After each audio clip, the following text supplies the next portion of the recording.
श्री स्वामी समर्थ. सिंह राशींच्या लोकांसाठी जून 2026 हा महिना बदलाचा आणि अंतर्मुख होऊन प्रगती करण्याचा आहे. असे का? कारण तुमचा राशी स्वामी सूर्य आता अशा स्थितीत आहे जिथे तुम्हाला आंतरिक ताकद ओळखावी लागेल. 2 जून रोजी गुरुग्रहाचे 12व्या स्थानात म्हणजे कर्क राशीत उच्चीचे होणारे गोचर, हे गोचर तुम्हाला परदेशाच्या बाबतीत नवीन मार्ग मोकळे करून देणारे किंवा आध्यात्मिक प्रगती करून देणारे ठरेल.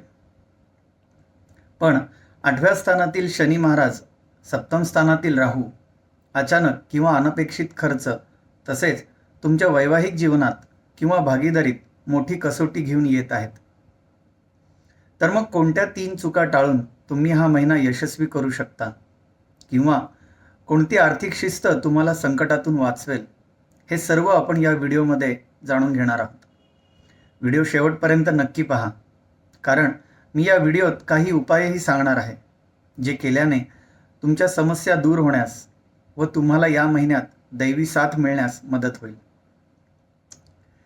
आणखी एक महत्त्वाची बाब, इथे दिलेली माहिती फलादेश हा तुमच्या चंद्र राशीवरून सांगितलेला आहे, परंतु तुमच्या वैयक्तिक कुंडलीतील ग्रहस्थिती, ग्रहयोग, महादशा, तुमची लग्न राशी तसेच कुंडलीतील ग्रह कुठल्या स्थानात व राशीत आहेत त्यांची अवस्था यानुसार फलादेशात मोठा फरक पडू शकतो. तुम्हाला वेगळ्या परिस्थितीला सामोरे जावे लागू शकते. तुम्ही एखादे मोठे काम किंवा महत्त्वाची योजना सुरू करत आहात किंवा प्रदीर्घ काळापासून एखाद्या अडचणीत आहात, तर तुमच्या कुंडलीनुसार मार्गदर्शन घेणे तुम्हाला फायद्याचे ठरेल. वैयक्तिक कुंडलीवरून मार्गदर्शनासाठी तुम्ही स्क्रीनवर दिलेल्या व्हॉट्सॲप नंबरवर मेसेज करू शकता. चला तर मग सर्वात आधी पाहूया या महिन्याची मुख्य ग्रहस्थिती. 2 जून रोजी गुरुग्रहाचे कर्क राशीत म्हणजे तुमच्या 12व्या स्थानात उच्चीचे गोचर. 8 जून रोजी शुक्रदेव तुमच्या 12व्या स्थानात प्रवेश करतील म्हणजे जिथे गुरु महाराज होते, गुरु शुक्र युती. 15 जून रोजी तुमचे राशी स्वामी सूर्यदेव हे मिथुन राशीत म्हणजेच तुमच्या लाभस्थानात प्रवेश करतील.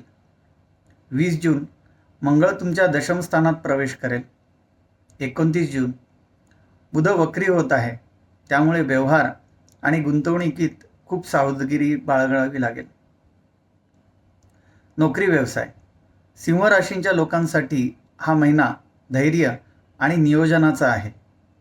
नोकरदार लोकांसाठी कामाच्या ठिकाणी काहीसा तणाव राहू शकतो, पण 15 जून नंतर जेव्हा सूर्य तुमच्या लाभस्थानात येईल तेव्हा वरिष्ठ अधिकारी तुमच्या कामाची दखल घेतील.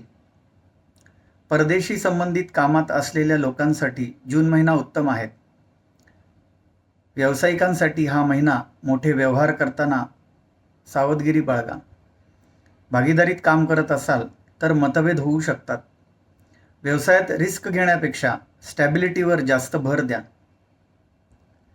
आर्थिक बाबतीत या महिन्यात सावधानतेचा इशारा आहे. गुरु आणि शुक्र 12व्या स्थानात असल्याने अचानक खर्च वाढू शकतात. हे खर्च हॉस्पिटलवर किंवा अनपेक्षित प्रवासावर असू शकतात. या महिन्यात कोणतीही मोठी गुंतवणूक इन्व्हेस्टमेंट करणे टाळा. पैसे सांभाळून खर्च करा. कोणालाही मोठी रक्कम उधार देण्यापूर्वी 10 वेळा विचार करा. नातेसंबंधांच्या बाबतीत हा महिना संयमाचा आहे. वैवाहिक जीवन, जोडीदारासोबत काही कारणांवरून मतभेद होऊ शकतात. मीपणा कमी करून आम्हीचा विचार करा. कुटुंबात शांतता राखण्यासाठी वादविवाद टाळा. वडीलधाऱ्यांच्या आरोग्याची काळजी घ्या.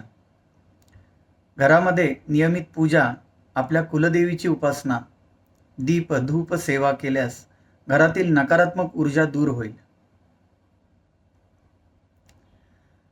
सिंह राशींच्या व्यक्तींना जून 2026 मध्ये जर यश मिळवायचे असेल तर या 3 चुका कधीही करू नका. पहिली चूक, अहंकारी निर्णय. अहंकाराच्या भरात कोणालाही कमी लेखू नका. उलटसुलट बोलू नका, अन्यथा तुमचे शत्रू वाढतील. दुसरी चूक, पैशांचा अपव्यय. अनावश्यक चैनीच्या वस्तूंवर पैसे खर्च करू नका. हा महिना बचत करण्याचा आहे. तिसरी चूक, आरोग्याकडे दुर्लक्ष करू नका.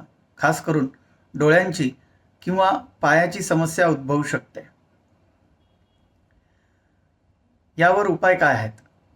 सिंह राशीचा स्वामी सूर्य आहे आणि या महिन्यातील अडथळे दूर करण्यासाठी तसेच उच्चीचे गुरु याचा लाभ घेण्यासाठी तुम्ही हे उपाय करू शकता. पहिला उपाय, दररोज सकाळी सूर्याला तांब्याच्या पात्रातून जल अर्पण करा. ओम सूर्याय नमः हा जप करा. दुसरा उपाय, दर रविवारी आदित्य हृदय स्तोत्राचे पठण करा. यामुळे तुमचा आत्मविश्वास वाढेल. तिसरा उपाय, दर गुरुवारी मंदिरात पिवळ्या रंगाच्या वस्तू दान करा.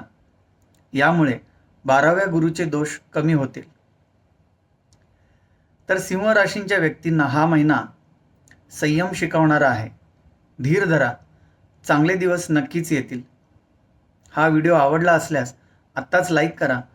आपल्या सिंह राशींच्या मित्रांना किंवा कुटुंबातील व्यक्तींना शेअर करा आणि चॅनलला सबस्क्राईब करायला विसरू नका. वैयक्तिक कुंडली मार्गदर्शनासाठी स्क्रीनवर दिलेल्या नंबरवर मेसेज करा. भेटूया पुढील व्हिडिओमध्ये.